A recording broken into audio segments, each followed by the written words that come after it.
అసలు ఢిల్లీలో కాల్పులు కలకలం రేపుతున్నాయి. 24 గంటల వ్యవధిలోనే 2 చోట్ల కాల్పులు ఒక్కసారిగా సంచలనంగా మారాయి. దాంట్లో ఒక యువకుడిని కూడా హతమార్చారు ఈ కాల్పుల ఘటనలో. ఇక్కడ కామన్ పాయింట్ ఏంటంటే గన్ ఫైరింగ్. అసలు ఈ గన్స్ ఎలా వస్తూ ఉన్నాయి? అక్కడ ఈ దారుణానికి పాల్పడింది కూడా యంగేజ్ జనరేషన్, సుమారుగా 25-26 ఆ ఏజ్ ఉన్నటువంటి ఏజ్ గ్రూప్ వాళ్ళే. చనిపోయినటువంటి వ్యక్తి కూడా 23 ఏళ్ల వయసున్న వ్యక్తి. ఇంకో వ్యక్తికి చాలా సీరియస్గా గాయాలయ్యాయి, ఆసుపత్రికి తరలించారు. సో గన్ కల్చర్ ఢిల్లీలో పెరిగిపోయడానికి నిలువెత్తు నిదర్శనలాగా అనేక ఘటనలు జరుగుతూ ఉన్నా అక్కడ ఏమాత్రం గవర్నమెంట్స్ కూడా పట్టించుకోవడం లేదా అనే క్వశ్చన్ కూడా రేజ్ అవుతోంది. మనం విజువల్లో చూడొచ్చు, ఆ విజువల్లో కనబడుతోంది గన్ ఫైరింగ్ సంబంధించిన దృశ్యాలు. సో ముందుగా అమర్ కాలనీలో 17 ఏళ్ల బాలుడి పైన కాల్పులు జరిపారు. అయితే ఆయన ఒక రెస్టారెంట్ దగ్గర కూర్చొని ఉన్నాడు. సాహిల్ ఆయన పేరు. 17 ఏళ్ల బాలుడు తన గ్రూప్ ఆఫ్ ఫ్రెండ్స్తో ఒక అమ్మాయితో పాటుగా ఒక రెస్టారెంట్ దగ్గర బయట కూర్చొని తింటూ ఉంటే కొంతమంది యువకులు నడుచుకుంటూ వెళ్తున్నారు. అక్కడ సాహిల్ కూర్చున్న కుర్చీ పైన కొట్టి వెళ్ళారంట. సంథింగ్ టచ్ అయిపోయి వెళ్ళిపోయారు. చూసుకొని వెళ్ళండి బ్రదర్ అని చెప్పి సాహిల్ వైపు నుంచి రియాక్షన్ వచ్చింది. సో అప్పటి నుంచి అక్కడ ఎటువంటి తగాదులు అక్కడి నుంచి వెళ్ళిపోయారు అంతే. ఆ తర్వాత ఏం జరిగిందో మళ్ళీ అదే రెస్టారెంట్ దగ్గరికి వచ్చి గన్ తీసుకొని సాహిల్ పైన కాల్పులకు పాల్పడ్డారు. సాహిల్కి చాలా తీవ్రంగా గాయాలయ్యాయి. ఇది ఫస్ట్ ఇన్స్టాన్స్. ఇది అమర్ కాలనీలో జరిగింది. ఒక రెస్టారెంట్ దగ్గర ఛాతీలో బుల్లెట్ దిగడంతో ఆ బాలుడి పరిస్థితి విషమంగా ఉంది. వెంటనే హుటాహుట్న ఎయిమ్స్కి తరలించారు.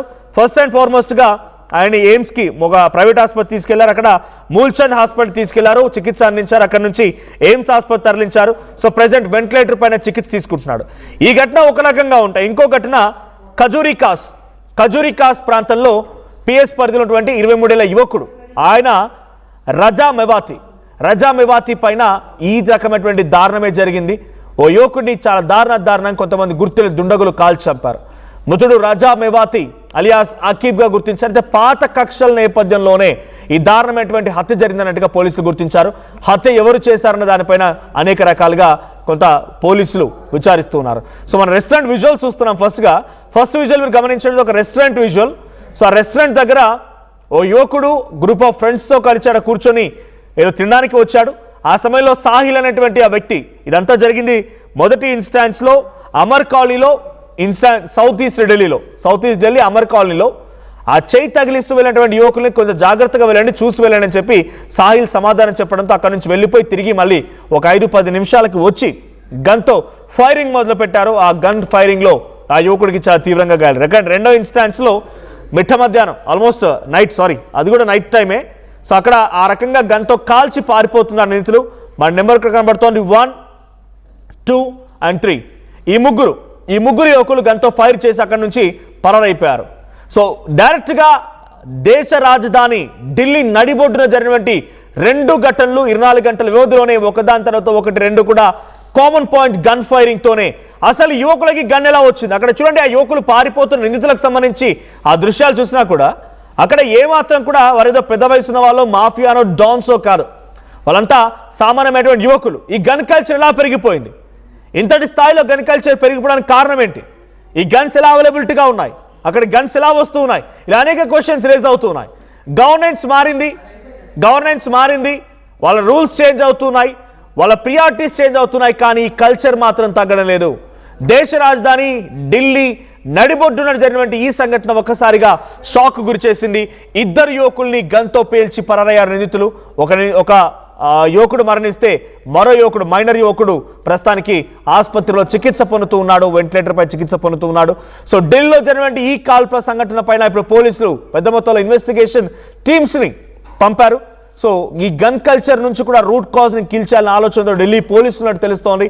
బట్ వాళ్ళు ఎంతవరకు సక్సెస్ అవుతారు ఈ నిందితుల్ని పట్టుకోవడంలో కానీ గన్ కల్చర్ని ఆపడంలో కానీ అనేది చూడాల్సిన అవసరం అయితే ఉంది. సో లెఫ్ట్ సైడ్ విజువల్లో మీరు చూడండి, అక్కడ రెడ్ కలర్ డాట్ ఆ బ్లింక్ కనబడుతున్న దగ్గరే అది అక్కడ ఆ రక్తపు మరకలు.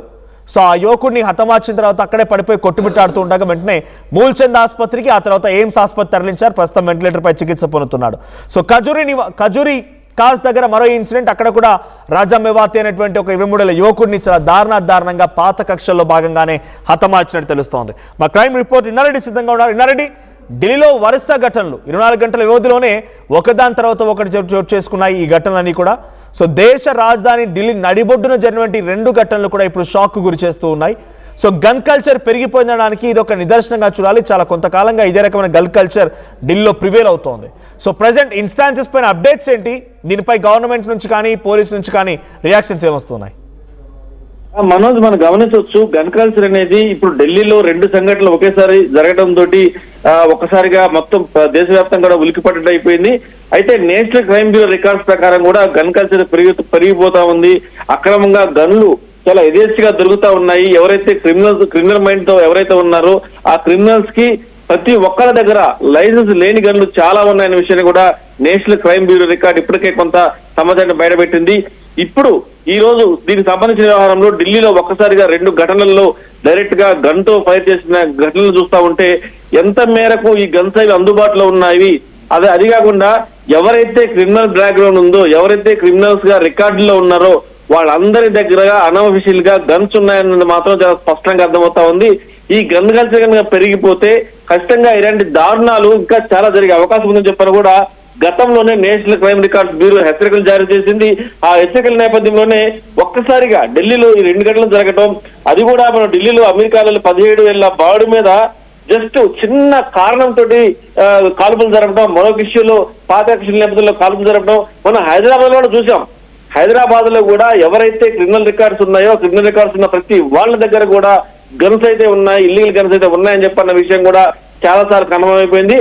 కాల్లో కాల్పులు జరపడం, తర్వాత కాల్పులు జరిగి పారిపోవడం, తర్వాత పాత కక్షల నేపథ్యంలో కాల్చి చంపడం లాంటి గతంలో కూడా జరిగాయి. మొత్తంగా ఈ కల్చర్ ఒక ఢిల్లీలోనే కాదు దేశవ్యాప్తంగా ప్రతి క్రిమినల్ దగ్గర ఇలాంటి గన్స్ ఉన్నాయని చెప్పని కూడా ఎప్పుడైతే national crime bureau record announce చేసిందో దానికి నిశ్చితంగా చాలా సీరియస్ గా తీసుకోవాల్సిన అంశం. ప్రతి రాష్ట్రం కూడా ఈ అనుమతి లేని గన్స్ మీద సీరియస్ గా ఎఫర్ట్ పెట్టాల్సిన అవసరం ఉందని కూడా నేషనల్ క్రైమ్ బ్యూరో రికార్డు ఎప్పుడు హెచ్చరికలు జారీ చేసింది. ఈ రోజు ఢిల్లీలో చేసిన ఈ ఘటన సంబంధించి వెంటనే యంత్రాంగం స్పందించి వాళ్ళకు సంబంధించిన ఆచూకీ కూడా తెలిసిన ఆచూకీ మీద ఇప్పటికే ఫోకస్ చేశారు. త్వరలో వాళ్ళని పట్టుకుంటామని చెప్పి అన్నారు. అంటే వాళ్ళు పట్టుకుని అరెస్ట్ చేయడం కాదు, అసలు గన్స్ ఎక్కడి నుంచి జరుగుతా ఉన్నాయి, దాని మూలాలు ఏంటని దాని మీద కూడా సీరియస్ గా దృష్టి సారించాల్సిన అవసరం ఉంది. Manoj, right, thank you Inna Reddy. So మొత్తంగా ఢిల్లీలో గన్ కల్చర్ పైన యాజ్ ఇన్నారెడ్డి సెడ్, ఢిల్లీలోనే కాదు దేశవ్యాప్తంగా నేషనల్ క్రైమ్ రికార్డ్స్ ప్రకారంగా గన్ కల్చర్ విపరీతంగా పెరిగిపోయింది. హైదరాబాద్ కానీ, బెంగళూరు కానీ, చెన్నై కానీ, కోల్కతా కానీ ఎక్కడ చూసినా గన్ కల్చర్ విపరీతంగా పెరిగిపోయింది. అది ఢిల్లీ నడిబొడ్డున ఉన్నటువంటి ఆ సంఘటన ఒక్కసారిగా షాక్ గురి చేసింది. యువకుడి ప్రాణాలు తీస్తే మరో యువకుడు ఆసుపత్రి బెడ్ పైన వెంటిలేటర్ పై కొట్టుమిట్టాడుతున్నాడు. ఇదంతా జరిగింది ఒక యువకుల కారణంగా.